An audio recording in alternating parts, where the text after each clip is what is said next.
அதாவது பார்த்தீங்கன்னா முடிச்சு விட்டானுங்க போங்க அப்படின்ற மாதிரி தான் இருக்குது. இந்த நீயும் பொம்மை நானும் பொம்மை டாஸ்க் வந்து பார்த்தீங்கன்னா சாச்சனா அவர்கள் ஜெயிச்சிருக்காங்க. இந்த வாரம் தந்தை கையால் காப்பாற்றப்பட்டு அடுத்த வாரம் பிக் பாஸ் கையால் பார்த்தீங்கன்னா காப்பாற்றப்பட்டாங்க.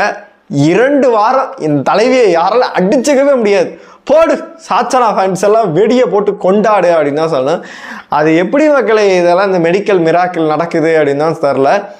போன வாரம் என்ன ஆட்டம் போட்டுச்சுன்னு தெரில. இந்த வாரம் கொஞ்சம் நஞ்ச ஆட்டம் கிடையாது, யாருக்கும் மதிக்கிறதும் கிடையாது, எதுவுமே கிடையாது.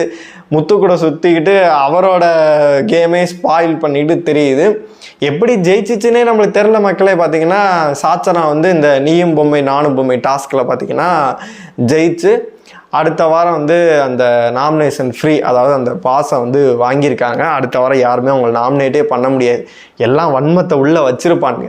ஆனால் வந்து சாச்சனா மேலே தெளிக்க முடியலையே, ஐயோ சாச்சனாவை அடிக்க முடியலையே அப்படின்னு சொல்லிட்டு உள்ளே இருக்கவங்க கையும் கட்டி போட்டாங்க.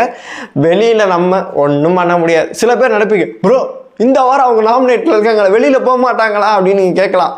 வாய்ப்பே இல்லை ராஜா. இந்த வாரம் வந்து லாஸ்ட் இடத்துல சாச்சனா தான் இருக்காங்க. ஆனால் 200% அவங்க அப்பா மகாராஜா வந்து தான் பொண்ணை வந்து காப்பாற்றிடுவார். காப்பாற்றிட்டு ஆர்ஜே ஆனந்தி அல்லது சிவகுமார் அவர்களை வந்து வெளியில் அனுப்பிச்சி விட்ருவார். அதுக்கு தான் வாய்ப்பு. டபுள் எவிக்ஷனால இவங்க 2 பேர் தான் போவாங்க, சாச்சனா போகிறதுக்கு வாய்ப்பே இல்லை. நீங்கள் யோசிச்சு பாருங்களேன், இந்த வாரம் தப்பிச்சிருச்சு, அடுத்த வாரம் ஃபுல்லாக தப்பிச்சிருச்சு அப்படின்னா அதுக்கும் அடுத்த வாரம் அதை நாமினேட் பண்ணுவாங்க. நாமினேட் பண்ணும்போது 2 வாரம் 75 நாள் வந்துருமே. 75 நாள் வந்துச்சுன்னா சாச்சனா வீட்டிலேருந்து அவங்க அக்கா, அந்த ட்வின்ஸ் அக்கா, அந்த பிஆர் அக்கான்னு நினைக்கிறேன், அவங்க வீட்டிலேருந்து எல்லாம் வந்துடுவாங்க. ஒரு சென்டிமெண்ட்டாக போயிடும், ஃபைனல் போயிடும் போலையே. அடடா சூப்பராக இருக்கே, வயிறு எரியுது ப்ரோன்னு நீங்கள் சொல்கிறது எனக்கு கேட்குது. நம்ம சொல்கிறதுக்கு ஒன்றுமே கிடையாது, எல்லாம் இறைவன் சித்தம்.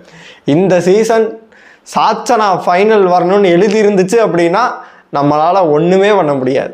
சாச்சனா ஃபைனல் வரணும்னு எழுதியிருக்கு, அவங்க அப்பா முயற்சி பண்ணிகிட்டு இருக்கார்.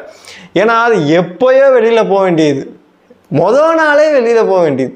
அதை எதுக்கு உள்ளே கூட்டிகிட்டு வந்தானுங்க, எதுக்கு இது திரும்பி வந்து வாய்ப்பை கொடுத்தானுங்க அப்படின்னு தெரியவே இல்லை. இவங்களே பாமை வைப்பாங்கலாம், இவனுங்களே எடுப்பானுங்களாம், அந்த மாதிரி தான் இருந்துச்சு.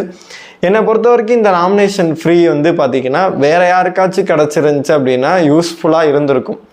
இதுக்கு பதிலாக பிக் பாஸ் வந்து இப்படி நீங்கள் நாமினேஷன் ஃப்ரீ கொடுக்கறதுக்கு டிக்கெட் டு ஃபினாலேன்னு கொடுத்துருக்கலாம் சாச்சனா கையில். அதுக்கு தான் நீங்கள் பிளான் பண்ணுறீங்க. டிக்கெட் டு ஃபினாலே போகிறதுக்கு ஆள் சாச்சனா அப்படின்னு கொடுத்துட்டு போக வேண்டியதானே. எதுக்கு இந்த மாதிரிலாம் போட்டு எங்கள் உயிர் எடுக்கிறீங்க அப்படின்ற மாதிரி தான் இருக்குது. இந்த டாஸ்கில் சாச்சனா ஜெயிச்சதை பார்க்கும்போது உங்களுக்கு என்ன தோணுதோ உங்கள் குமுறல்கள் அனைத்தையும், கருத்துக்கள் அனைத்தையும் கமெண்ட் பாக்ஸில் சொல்லுங்கள்.